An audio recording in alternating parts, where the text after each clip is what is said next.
Bonjour à tous, novembre, fête nationale, fête du Prince, et pour les diocèses et avec vous, c'est d'abord l'actualité.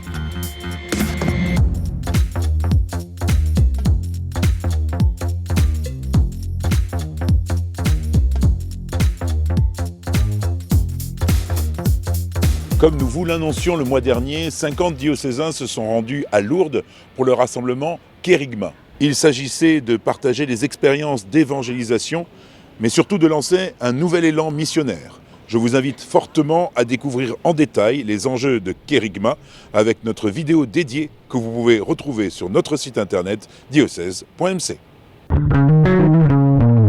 Les marguilliers sont les membres du conseil de fabrique, chargés, sous la présidence du curé, de la gestion économique des paroisses.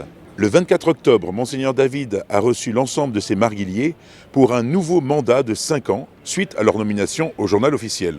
Après la prière des vêpres, ils ont prêté serment avant de se retrouver autour d'un verre de l'amitié. Le 31 octobre, c'est la fête de la Toussaint, la fête de tous les saints. En anglais, les saints Hallow, la veille, Eve donne le mot Halloween. Cette fête d'origine chrétienne qui s'adresse outre-Atlantique principalement aux enfants revêt un aspect un peu trop commercial et dévié de son sens, surtout ici en Europe. Mais à Sainte-Dévote, c'est Holy Wins. Traduction, la sainteté gagne, qui a été organisée de 20h à minuit. Une adoration eucharistique bien animée par les jeunes du mouvement des jeunesses catholiques de Sainte-Dévote. Des images de saints, des intentions de prière ont été portées après la veillée auprès de religieuses moniales qui continuent de prier pour ces intentions. Le lendemain, hormis la célébration de la solennité de la Toussaint, l'archevêque et les prêtres du diocèse de Monaco se sont retrouvés au cimetière de Monaco pour la traditionnelle bénédiction des tombes, précédée de la prière des vêpres. Plusieurs fêtes patronales ont eu lieu ce mois-ci dans les paroisses Saint-Charles et Saint-Martin.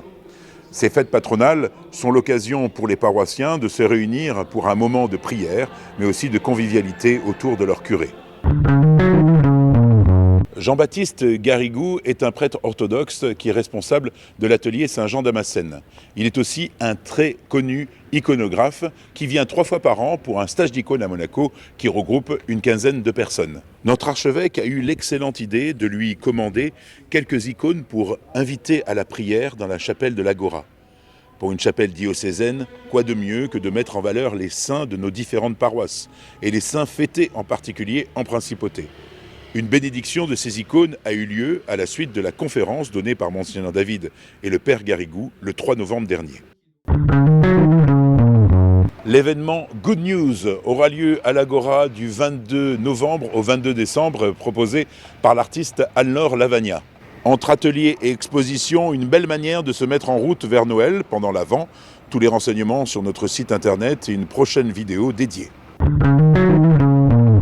Le sanctuaire Notre-Dame de Laguet a un nouveau recteur dans la personne de l'abbé Roger Hébert, qui vient directement du diocèse de Belley-Ars avec son célèbre curé.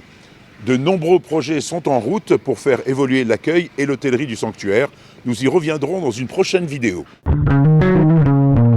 Une réunion internationale nommée Consulta de l'ordre équestre du Saint-Sépulcre de Jérusalem s'est déroulée à Rome du 6 au 10 novembre dernier, en présence du grand prieur de Monaco, en la personne de l'archevêque, Monseigneur Dominique-Marie David, et du lieutenant monégasque de l'ordre, le docteur Hubert Perrin.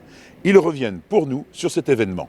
Cette réunion, qui a l'habitude de se tenir tous les 4 à 5 ans à Rome, permet à l'ensemble des lieutenants du monde entier, c'est-à-dire plus de 60 pays, de se réunir, de partager, d'échanger sur leur expérience. Cette année, le thème de la Consulta est la formation des dames et des chevaliers et des nouveaux et des futurs dames et chevaliers. Comment nous organisons cette formation, une formation spirituelle, une formation à l'histoire de l'ordre, une formation à l'histoire de la Terre Sainte, à la connaissance de la Terre Sainte. C'est donc une grande première pour moi comme nouvel archevêque de Monaco et puis aussi comme grand prieur de l'ordre du Saint-Sépulcre, d'être invité et de pouvoir accompagner notre lieutenant à cette rencontre. Le thème de la formation est important. D'ailleurs, les grands prieurs sont invités à soutenir les lieutenants dans ce parcours de formation, tant pour les candidats à l'ordre que pour les membres qui sont déjà chevaliers et dames dans l'ordre. Et bien évidemment, dans cette formation, il y a un grand chapitre qui est la formation spirituelle, puisque l'engagement dans l'ordre n'est pas d'abord un engagement honorifique, mais un vrai appel, une vocation qui correspond à une mission liée, on vient de le rappeler, à la Terre Sainte, qui en ce moment effectivement nous préoccupe beaucoup, mais qui s'incarne aussi dans la vie quotidienne et dans l'engagement de l'Église locale, dans le diocèse. Donc, je suis très heureux aussi de participer à cette rencontre et j'en espère de nombreux fruits pour l'ordre tout entier et aussi pour notre lieutenance de Monaco. Une annonce, une conférence organisée par le service de la communication le jeudi 30 novembre prochain à l'Agora, dans la maison diocésaine.